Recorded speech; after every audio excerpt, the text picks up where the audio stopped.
Shalom saudaraku yang dikasihi Tuhan Yesus Kristus. Selamat pagi, salam sejahtera untuk kita semuanya. Selamat datang kembali di Renungan Rohani pagi hari ini. Semoga saudara yang terkasih dalam keadaan sehat selalu. Kiranya damai dan sukacita Roh Kudus melimpah di dalam hati dan pikiran saudara saat ini. Sebelum kita mulai renungan pagi ini, marilah kita bersama-sama berdoa. Tuhan Yesus, terima kasih sudah membangunkanku pagi hari ini. Terima kasih atas penyertaan dan perlindungan Tuhan. Semua karena karunia Tuhan aku dapat bangun dengan pagi hari ini. Aku menyerahkan seluruh aktivitasku hari ini ke dalam kuasa tangan Tuhan. Jauhkanku dari yang jahat, ya Tuhan. Tuhan Yesus, tolong lindungi dan berkati aktivitasku hari ini. Tolong berkati juga keluarga dan teman-temanku, Bapa Surgawi, oleh karya Roh Kudus. Tolonglah aku untuk menjauhi segala sesuatu yang melukai hati-Mu. Ampunilah segala dosa kami, ya Tuhan. Dalam nama Tuhan Yesus, aku sudah berdoa. Amin. Sahabat saudara rohani, pembacaan ayat emas Alkitab renungan kita hari ini terambil dari Keluaran 3 ayat 4 sampai dengan ayat 10.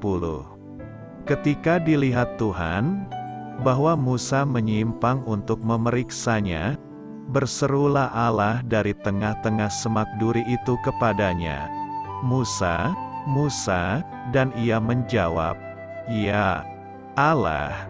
Lalu ia berfirman, "Janganlah datang dekat-dekat, tanggalkanlah kasutmu dari kakimu, sebab tempat di mana engkau berdiri itu adalah tanah yang kudus."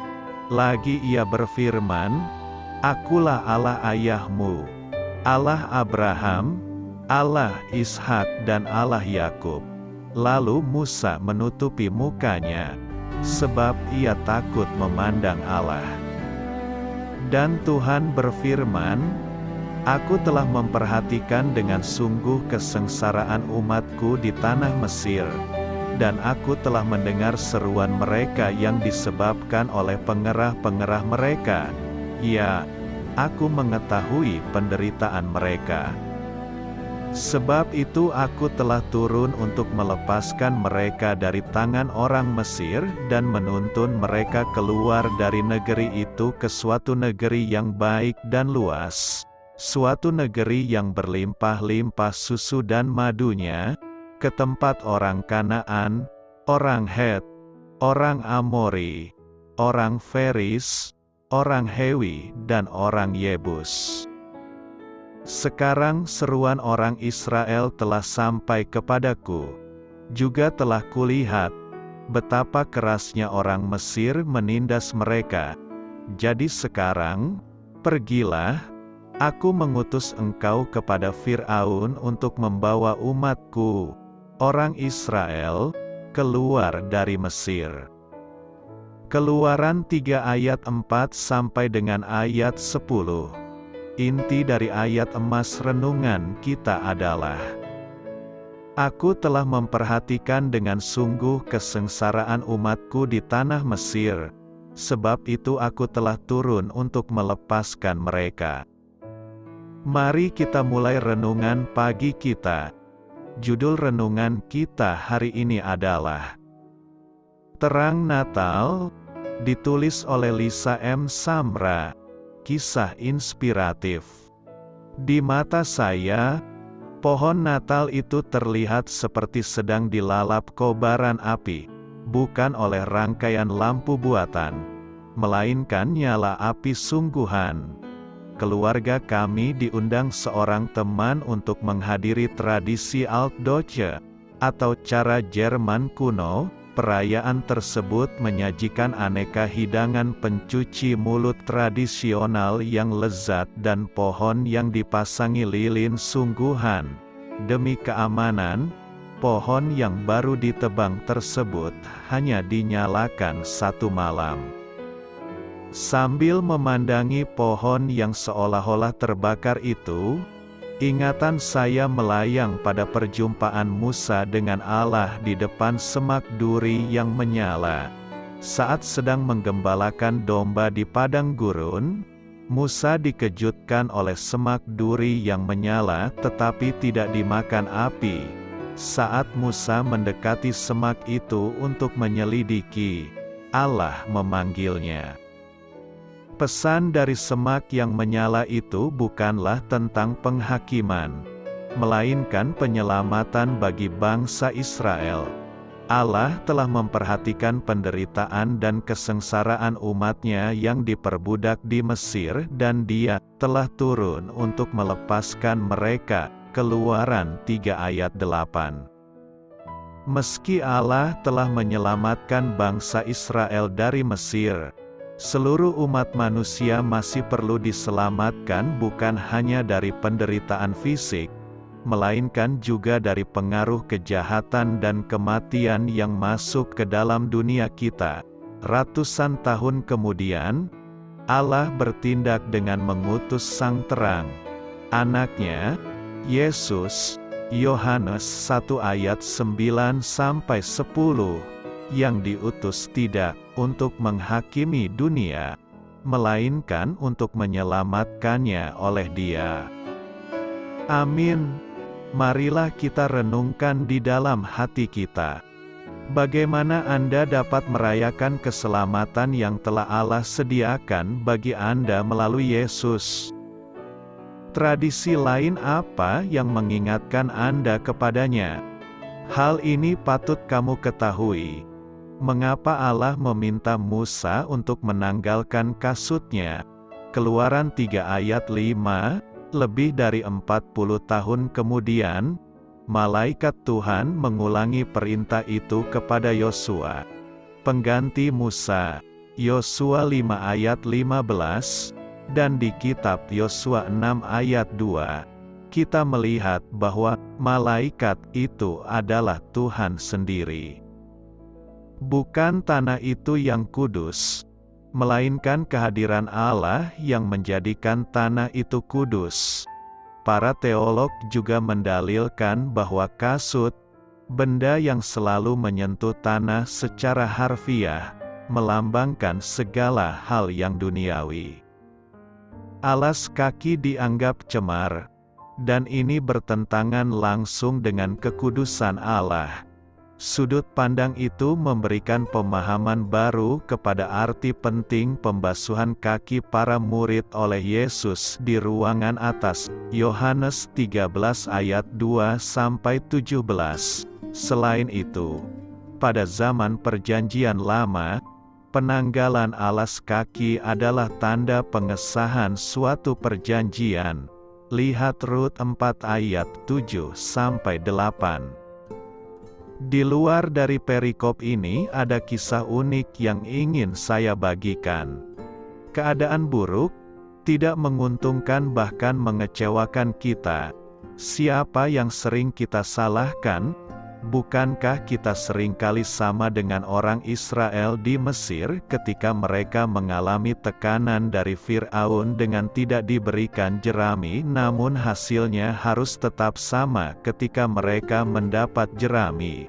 Akhirnya mereka bersungut-sungut dan menyalahkan Musa dan Harun, abdi Allah.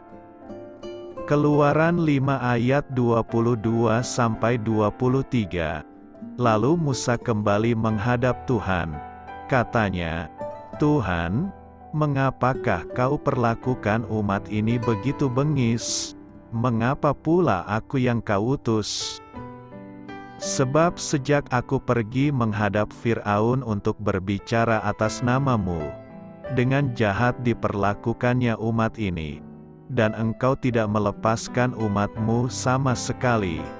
Tuhan, memang sering kita persalahkan atas segala yang terjadi kepada kita, khususnya dalam hal yang tidak kita kehendaki. Tidakkah Musa sendiri ingat bahwa maksud Tuhan adalah untuk menyelamatkan umat Israel dari perbudakan? Kisah Para Rasul 7 ayat 32-34. Akulah Allah nenek moyangmu, Allah Abraham, Ishak dan Yakub. Maka gemetarlah Musa, dan ia tidak berani lagi melihatnya. Lalu firman Allah kepadanya, tanggalkanlah kasutmu dari kakimu, sebab tempat di mana engkau berdiri itu adalah tanah yang kudus. Aku telah memperhatikan dengan sungguh kesengsaraan umatku di tanah Mesir, dan aku telah mendengar keluh kesah mereka, dan aku telah turun untuk melepaskan mereka. Karena itu marilah, engkau akan kuutus ke tanah Mesir. Oleh karena mendengar kemarahan orang Israel, maka Musa ganti mempersalahkan Tuhan. Tidakkah kita sadari, rancangan Tuhan jauh lebih besar dari rancangan kita? Dan memang kadang kita tak mampu menyelami karya Tuhan dalam hidup kita. Mengapa Tuhan memberi masalah? Mengapa Tuhan memberi anak yang sulit? Mengapa Tuhan memberikan penyakit yang ini? Mengapa Tuhan memberikan rekan sepelayanan yang tidak menyenangkan? Mengapa Tuhan memberi kehidupan yang berliku?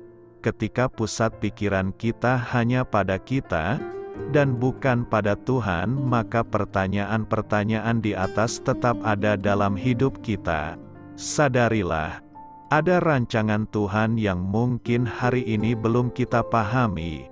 Karena itu bertekunlah menantikan jawaban Tuhan sambil terus percaya kepadanya. Selamat berkarya untuk Tuhan. Amin.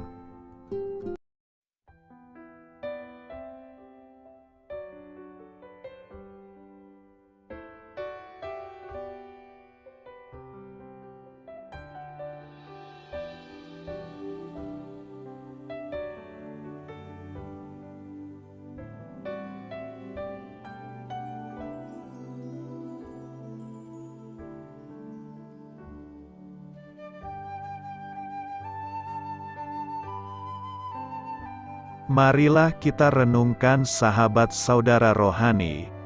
Demikianlah renungan firman Tuhan pagi hari ini. Semoga menjadi berkat dalam hidup kita.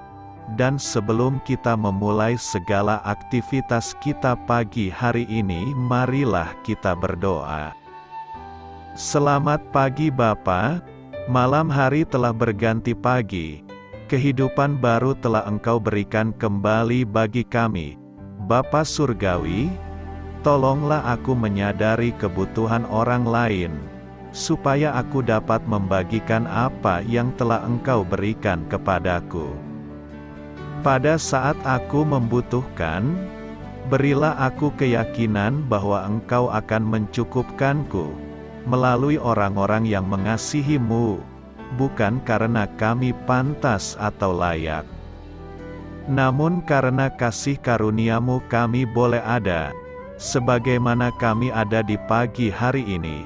Terima kasih Tuhan, atas kesempatan baru yang telah Tuhan berikan kepada kami, untuk bisa memperbaiki diri agar kami bisa lebih layak di hadapan-Mu. Hari ini kami serahkan semua perkara dan kesulitan yang akan kami lalui ke dalam tangan-Mu. Biarkanlah kami bisa memuliakan-Mu dalam segala aktivitas yang akan kami lakukan. Amin. Biarlah firman Tuhan menjadi pengingat untuk kita semua, bahwa tuntunan dari Roh Kudus akan selalu memberi jalan keluar bagi setiap permasalahan hidup kita, dan memberi kedamaian di hati kita. Sampai jumpa di renungan pagi saudara rohani berikutnya. Kiranya Tuhan selalu memberkati saudara semua hari ini. Amin. Shalom.